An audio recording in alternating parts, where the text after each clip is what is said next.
তো তো আমরা ক্লাস 12 এর নিউ ক্লাস 12 এর আমরা কারেন্ট ইলেকট্রিসিটি চ্যাপ্টার ইউনিট 2 এর চ্যাপ্টার হচ্ছে ওহমস লটা আমরা স্টার্ট করব আজকে। ওহমস ল চ্যাপ্টারের প্রথমে যেটা পড়তে হবে যে তড়িৎ প্রবাহ মাত্রা, যেটাকে আমরা আই চিহ্ন দিয়ে প্রকাশ করি, সেই তড়িৎ প্রবাহ মাত্রা বা কারেন্টের ডেফিনেশন আমরা প্রথমেই পড়ব। তো কারেন্ট কাকে বলা হয়, না তড়িৎ প্রবাহ মাত্রা কাকে বলা হয়, না পরিবাহীর যে কোনো প্রস্থচ্ছেদের মধ্য দিয়ে প্রতি একক সময়ে যে পরিমাণ তড়িৎ আধান প্রবাহিত হয় তাকেই বলা হচ্ছে তড়িৎ প্রবাহ মাত্রা। এটাকে আই চিহ্ন দিয়ে প্রকাশ করা হয়। তোমরা ছবিতে দেখতে পাচ্ছ এই যে এই কন্ডাক্টর, এই যে একটা কন্ডাক্টর আমি ড্র করেছি, সেই কন্ডাক্টরে দেখতে পাচ্ছি যে যে টি সময়ে কত পরিমাণ তড়িৎ আধান প্রবাহিত হচ্ছে, না কিউ পরিমাণ তড়িৎ আধান প্রবাহিত হচ্ছে। তো তাহলে প্রতি একক সময়ে কত তড়িৎ আধান প্রবাহিত হচ্ছে, না যার টি সময়ে তড়িৎ আধান প্রবাহিত হচ্ছে কিউ পরিমাণ, না টি সময়ে প্রবাহিত তড়িৎ আধান সেটা হচ্ছে কিউ আমরা দেখতে পাচ্ছি।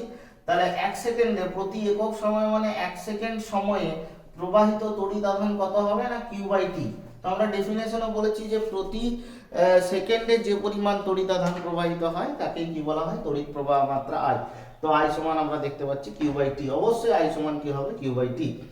তো ধরো, তো এখানে তোমাকে যদি একটা প্রশ্ন করে যে এই সূত্রটা কখন তুমি প্রয়োগ করবে, বেসিক্যালি এটা ক্লাস 10 এর সূত্র, যেখানে তুমি কিউ সমান কি লিখতে পারো, আইটি লিখতে পারো। ধরো কোনো পরিবাহীতে টানা 4 সেকেন্ড 5 সেকেন্ড ধরে বা 10 মিনিট 15 মিনিট ধরে ধরো 2 অ্যাম্পিয়ার তড়িৎ প্রবাহ প্রবাহিত হচ্ছে। মানে আমি একটা এখানে ম্যাথস বলছি, ধরো কোনো পরিবাহীর মধ্য দিয়ে যে 2 অ্যাম্পিয়ার তড়িৎ প্রবাহ হচ্ছে, তোমার হচ্ছে টানা হচ্ছে, ধরো আমি বলছি টানা হচ্ছে 3 মিনিট ধরে, টানা হচ্ছে 3 মিনিট। 3 মিনিট মানে বেসিক্যালি 3 ইন্টু 60 সেকেন্ড মানে হচ্ছে 180 সেকেন্ড। তো টানা 3 মিনিট মানে 180 সেকেন্ড ধরে যদি ওই পরিবাহীর মধ্য দিয়ে 2 অ্যাম্পিয়ার তড়িৎ প্রবাহিত হয়, তখন ওই তো পরিবাহীর মধ্য দিয়ে মোট প্রবাহিত তড়িৎ আধান কত হবে, না কিউ সমান আইটি ফর্মুলা অনুযায়ী আমরা আই এর জায়গায় 2 অ্যাম্পিয়ার বসাবো আর টি এর জায়গায় 180 বসাবো, আর আধানের এসআই একক হচ্ছে কুলম হয়, তো অবশ্যই আমরা লিখবো 360 কুলম। তো এইগুলো আমরা ক্লাস 10 এ অলরেডি আমরা করে এসেছি। তো এখান থেকে তাহলে আমরা এই সূত্রটা কখন প্রয়োগ করব, না যখন হচ্ছে বলে দিবে যে এত সময়ে এত আধান প্রবাহিত হচ্ছে, তাহলে তড়িৎ প্রবাহ মাত্রা কত হবে। তো সেক্ষেত্রে আমরা আই সমান কিউ বাই টি বা কিউ সমান আইটি আমরা এককটা ব্যবহার করব। তো এখানে আমরা বলে রাখি যে যদি দেখা যায় পরিবাহীর মধ্যে অতি ক্ষুদ্র সময় ব্যবধানে অতি ক্ষুদ্র পরিমাণ তড়িৎ প্রবাহিত হচ্ছে, তখন তড়িৎ আধান প্রবাহিত হচ্ছে, তখন এই পরিবাহীর মধ্য দিয়ে তড়িৎ প্রবাহ মাত্রাটাকে আমরা বলবো যে তাৎক্ষণিক তড়িৎ প্রবাহ মাত্রা। তো আমরা এখানে জিনিসটা ব্যাখ্যা করছি। ধরে নাও একটা পরিবাহীর মধ্য দিয়ে খুব অল্প সময় ব্যবধানে, ধরে নাও ডিটি সময় ইন্টারভ্যালে ডিকিউ অ্যামাউন্ট অফ চার্জ কিন্তু ফ্লো হচ্ছে, অর্থাৎ খুব অল্প সময়ের ব্যবধানে খুব অল্প পরিমাণ তড়িৎ আধান প্রবাহিত হচ্ছে। তো তখন ওই পরিবাহীর মধ্য দিয়ে যে তাৎক্ষণিক তড়িৎ প্রবাহ মাত্রা, তাৎক্ষণিক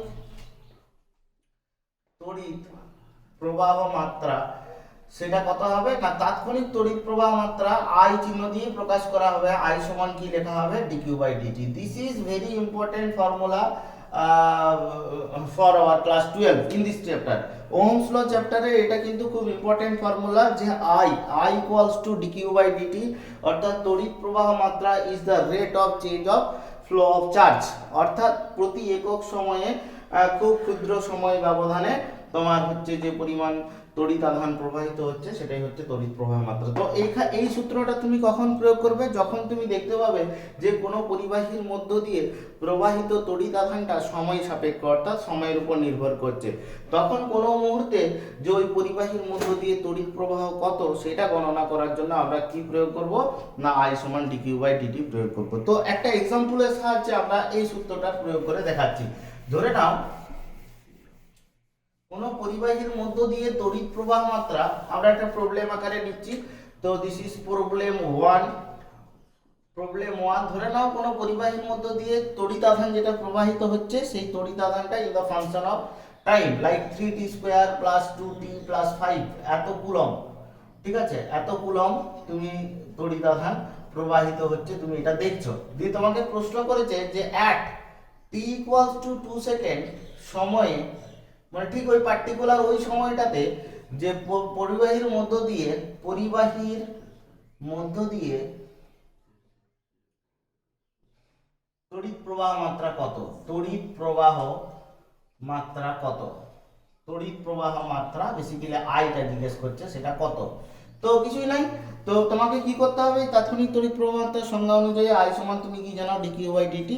দ্যাট মিনস তোমাকে কি করতে হবে, এই কিউটাকে যেটা ফাংশন অফ টাইম অর্থাৎ সময়ের উপর নির্ভর করে আছে, সেটাকে উইথ রেসপেক্ট টু টাইম তোমাকে সিঙ্গেল বার ডিফারেন্সিয়েশন করতে হবে। তো সিঙ্গেল বার ডিফারেন্সিয়েশন করার পরে যেটা আসবে, সেখানে তোমাকে time t equals to 2 second বসাতে হবে। তো দেখো আমরা জানি যেটা আমরা করব এই অঙ্কটার জন্য, আমরা জানি I সমান কি dq বাই dt। তো this equals to ddt of 3t square plus 2t plus 5। তো আমরা প্রত্যেকটাকে ডিফারেন্সিয়েট করব না, ddt অফ 3t স্কয়ার সবাই জানে এটা করতে differentiation, plus ddt of 2t plus ddt of 5, ddt of 5। তো ধ্রুবকগুলো বেরিয়ে যায় ডিফারেন্সিয়েশন করার সময়, তোমরা সবাই জানো 3 ddt of t square, 3 ddt of t square plus 2 ddt of t, plus এটা কিন্তু 0 হয়, কোনো সংখ্যা ডিফারেন্সিয়েশন কত হয়, 0 হয়। তো এটা হচ্ছে ফর্মুলা অনুযায়ী হয়। তো কি ফর্মুলা, এখানে ডিফারেন্সিয়েশনের ফর্মুলাটা আরেকবার মনে করে দিই, ddt of t to the power n সমান হচ্ছে n into t to the power n minus 1, অর্থাৎ ঘাতটা সামনে আসে, দিয়ে সামনে যে থাকে তার সঙ্গে গুণ হয় আর t এর ঘাত এক করে কমে যায় একবার ডিফারেন্সিয়েশন করার পর। তার মানে এখানে কথা মতো কি হবে, দুইটা সামনে আসবে, দুইটা গুণ হবে 3 এর সঙ্গে এবং 2 মাইনাস 1 মানে t হবে। তার মানে এটা হবে 60 প্লাস, আর ddt অফ t মানে এটা 1 হয়, কোন ddt অফ t এটা 1 হবে, বা ddx অফ x এটাও কিন্তু 1 হবে। তো বেসিক্যালি এটা আসছে 60 প্লাস 2। তো এখানে আমাকে যেহেতু বলেছে কত সময় তোমাকে তড়িৎ প্রবাহটা মাপতে হবে না t ইকুয়ালস টু 2 সেকেন্ড সময়, তাহলে আমরা বসিয়ে দেবো at t equals to 2 second, at t equals to 2 second, the value of current we get যে I equals to 6, t এর জায়গায় আমরা 2 বসাবো, 6 into 2 plus 2, so this will be 12 plus 2, this will be 14 ampere. তো the commercial unit of current is ampere. ampere কিভাবে তৈরি হয়, যে I সমান q by t, না q অর্থাৎ আধান, আধানের SI একক অবশ্যই কুলম, আর সময়ের একক তো সেকেন্ড তোমরা জানো। তো তার মানে অ্যাম্পিয়ার বেসিক্যালি কি, কুলম পার সেকেন্ডকে আমরা অ্যাম্পিয়ার বলে থাকি। তো একই রকম ভাবে তোমাকে যদি একটা প্রশ্ন করা হয়, ধরো তোমাকে 4খানা চার্জ দেওয়া হচ্ছে, সেই 4খানা charge is the function of time, দিয়ে বলছে যে কোন চার্জের জন্য তড়িৎ প্রবাহ মাত্রা সময় নিরপেক্ষ হবে। তো ধরো তোমাকে আমি দিলাম q1 সমান আমি দিলাম 4t cube plus 3t square plus 2t plus 1 এত কুলম, আর আরেকটা চার্জ দিলাম তোমাকে ধরো 3t স্কয়ার প্লাস 2, আরেকটা চার্জ দিলাম ধরো আমি বলছি 5t প্লাস 9, আরেকটা চার্জ দিলাম ধরো যে 8 e to the power minus t, এত কুলম করে সব চার্জগুলো দেওয়া হলো। বলছে এই চারটে চার্জের জন্য, এই চারটে চার্জ কোনো চারটে কন্ডাক্টরের থ্রু দিয়ে তোমার হচ্ছে ফ্লো করছে, যেটা কিনা চারটে চার্জই কিন্তু ফাংশন অফ টাইমের উপর ডিপেন্ড করে আছে, অর্থাৎ ফাংশন অফ টাইমে আছে। তো এই চারটে চার্জের জন্য কোন ক্ষেত্রে তড়িৎ প্রবাহটা সময়ের উপর নির্ভর করবে না, না ডিফারেন্সিয়েশন করে করে দেখব। কারণ আমরা জানি কারেন্ট অর্থাৎ তড়িৎ প্রবাহ সেটা হচ্ছে the rate of change of charge, অর্থাৎ dq বাই dt। তো প্রত্যেকটা চার্জকে তোমাকে কি করতে হবে না with respect to time differentiate করতে হবে। তো মুখে মুখে ডিফারেন্সিয়েশনটা হবে। তো প্রথম চার্জটার জন্য যে তড়িৎ প্রবাহটা পাবো সেটাকে আমরা যদি I1 বলি, তো I1 সমান আমি পাবো dq1 বাই dt। তো এর ডিফারেন্সিয়েশনটা করলে সবাই পারবে, 12 হচ্ছে t স্কয়ার, তারপরে আসবে 6t, তারপরে আসবে 2। তো এই যে কারেন্টটা, এই যে I1 ওয়ালা কারেন্টটা, এই কারেন্টটার মধ্যে কিন্তু t যুক্ত টার্ম রয়েছে, অর্থাৎ t মিশে আছে, t রয়েছে, তাই এটা কোনোদিন সময় নিরপেক্ষ হবে না, ইন্ডিপেন্ডেন্ট অফ টাইম হবে না, এটা টাইমের উপর ডিপেন্ড করে আছে, ঠিক আছে। তো এটা সময় নিরপেক্ষ হচ্ছে না। তো তারপরে আমরা যদি আই2টা বের করি dq2/dt, তো সেক্ষেত্রেও আমি মুখে মুখে এটা করতে পারবো 60, তো 2 এর ডিফারেন্সিয়েশন তো 0 হয়ে যাবে। তো এটাও আমি দেখতে পাচ্ছি যে সময়ের উপর নির্ভর করে আছে, সময় যেমন হবে তেমন কারেন্ট কিন্তু সেট হবে। তো সো এই কারেন্টটাও কিন্তু সময় নিরপেক্ষ নয়।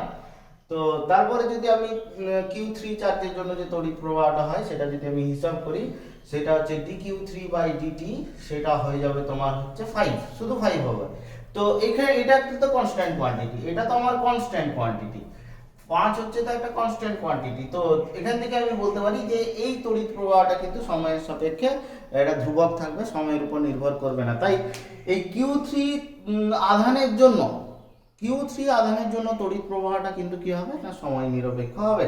একইভাবে যদি আমি Q4টার জন্য করেও দেখাই, যে তার করসপন্ডিং কারেন্ট যদি আমি I4 লিখি, তো I4 ইকুয়ালস টু কি হবে না dq4/dt। তো this should be your ddt of 8 e to the power minus T. তো 8 কনস্ট্যান্ট হিসাবে বেরিয়ে যায়, ddt of e to the power minus T, যেটা হয় তোমরা সবাই ডিফারেন্সিয়েশনের ল অনুযায়ী জানো, এটা হবে minus 8 e to the power minus T, এত অ্যাম্পিয়ার হবে।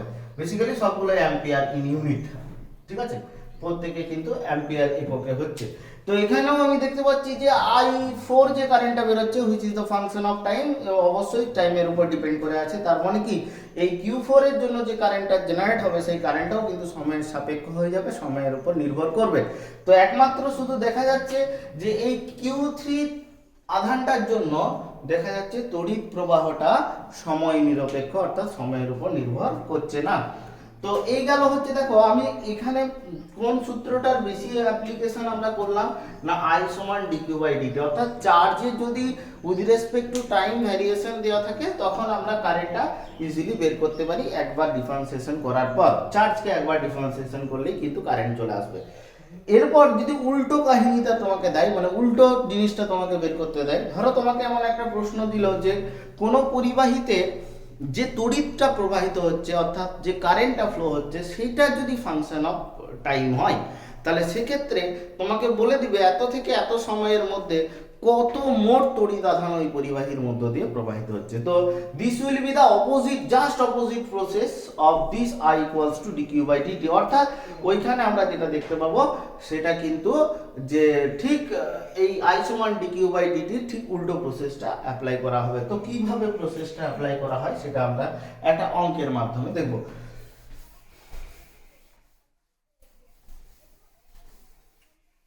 তো we have already known that কি I equals to current equals to কি না dq/dt। তো dq সমান কি হবে না I into dt। তাহলে ক্ষুদ্র সময়ে যে আধানটা ওই কন্ডাক্টরের মধ্য দিয়ে ফ্লো করবে সেটা হবে ক্ষুদ্র আধান।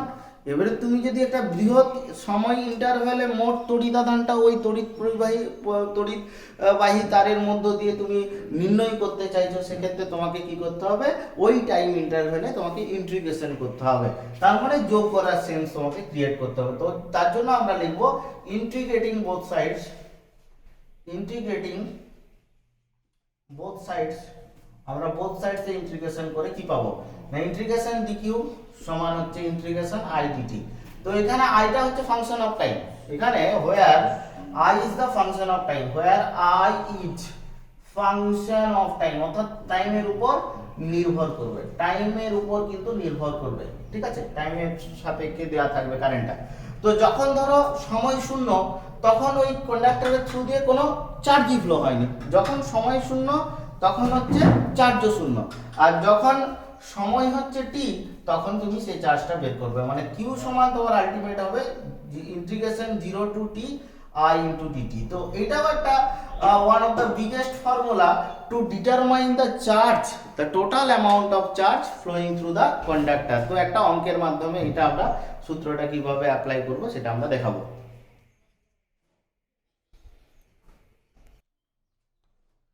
তো এরপর আমরা একটা উদাহরণের সাহায্যে ওই সূত্রটার প্রয়োগ আমরা দেখব। উদাহরণটা টুকেছি যে কোনো পরিবাহীর মধ্য দিয়ে প্রবাহিত তড়িৎ প্রবাহ I সময় t এর সঙ্গে নিচের সমীকরণ দ্বারা তোমার হচ্ছে পরিবর্তিত হয়। দিয়ে তোমাকে বলছে যে টি ইকুয়ালস টু 0 সেকেন্ড থেকে টি ইকুয়ালস টু 2 সময়ে প্রবাহিত মোট তড়িৎ আধান নির্ণয় করো। এখন সমীকরণটা দিইনি, সমীকরণটা আমি অবশ্যই দিচ্ছি। যে কারেন্টটা হচ্ছে সময়ের উপর নির্ভরশীল, সেই কারেন্টের ভ্যারিয়েশনটা আমি এটা দিচ্ছি। ধরো আমি তোমাকে বলছি 3t square plus 2t plus 5 এত অ্যাম্পিয়ার সময়ের সাপেক্ষে এইভাবে পরিবর্তিত হচ্ছে।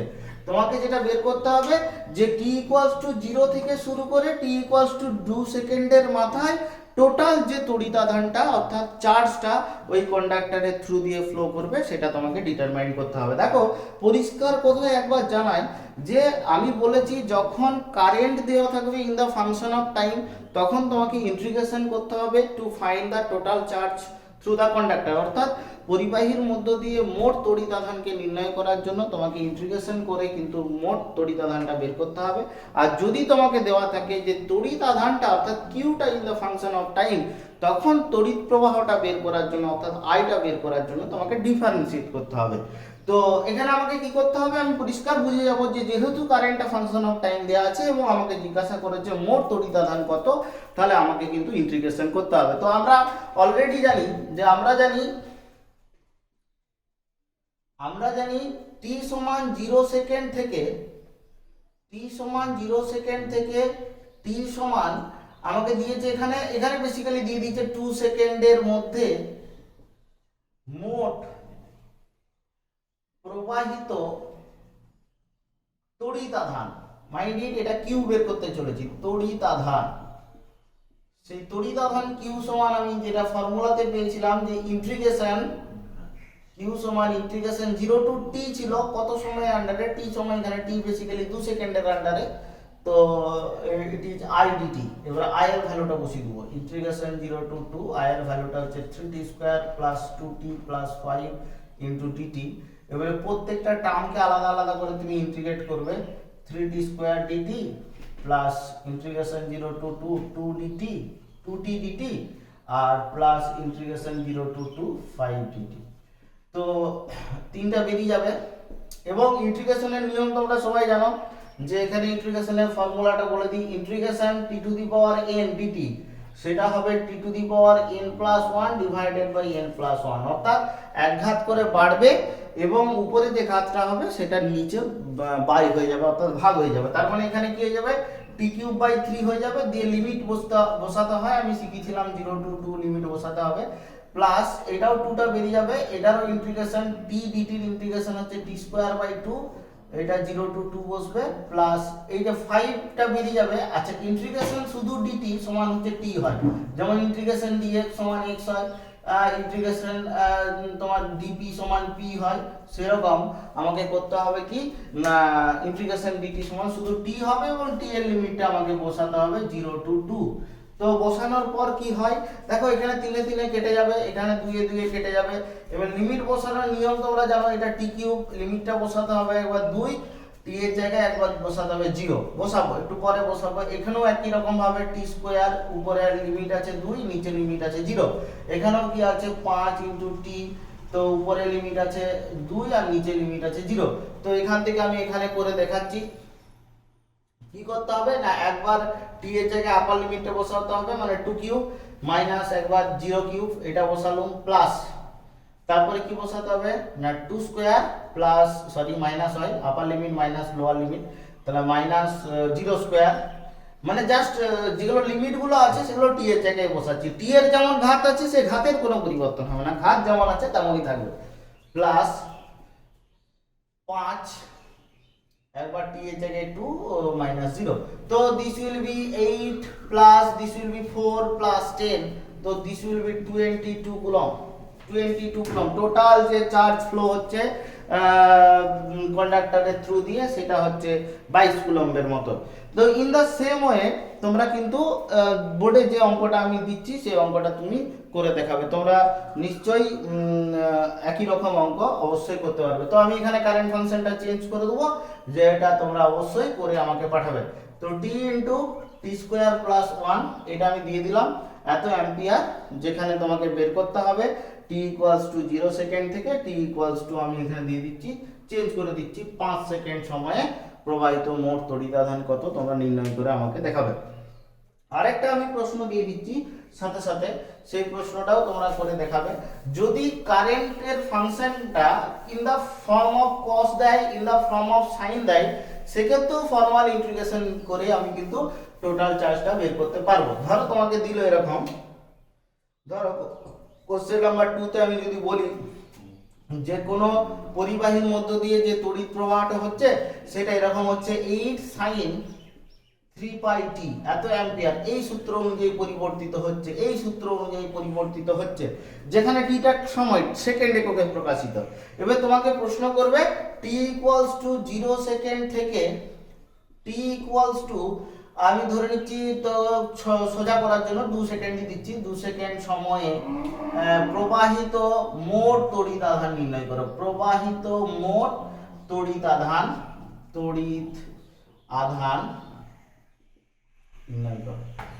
নির্ণয় করো। তো এই দুটো প্রশ্ন তোমরা আমাকে অবশ্যই করে দেখাবে। ফাইনালি যেটা আমি বলতে চাইছি, যদি চার্জটা সময়ের ফাংশন থাকে তাহলে অবশ্যই তোমাকে কারেন্ট বের করতে দিবে। তার জন্য তুমি একবার ডিফারেন্সিয়েশন করবে উইথ রেসপেক্ট টু টাইম, দিয়ে তোমাকে যে সময়ে বের করতে দিবে সেই সময়টা তুমি বসাবে, জাস্ট কারেন্ট বেরিয়ে যাবে। অ্যাম্পিয়ার এককে চার্জটা অবশ্যই কুলম এককে দেওয়া থাকবে এবং সময়টা সেকেন্ড এককে দেওয়া থাকবে। আর ঠিক উল্টো জিনিসটা যদি দেওয়া থাকে, অর্থাৎ কারেন্টটা যদি ফাংশন অফ টাইম দেওয়া থাকে, অর্থাৎ কারেন্ট যদি সময়ের উপর নির্ভর করে, তখন তোমাকে অবশ্যই নির্ণয় করতে দিবে মোট তড়িৎ আধান, এবং যেটা কিনা অবশ্যই কুলম এককে বেরোবে। কারেন্টের ক্ষেত্রে অ্যাম্পিয়ার এককে দেওয়া থাকবে এবং টাইমটা সেকেন্ড এককে দেওয়া থাকবে। তো এবারে নেক্সট ভিডিওতে আমরা দেখব কি না, পরবর্তী আমরা ইএমএফ অর্থাৎ তড়িৎ চালক বল কাকে বলে, তোমার কোষের তড়িৎ চালক বলে ডেফিনেশন পড়বো, দিয়ে আমরা পরপর টপিকগুলোতে এগোবো।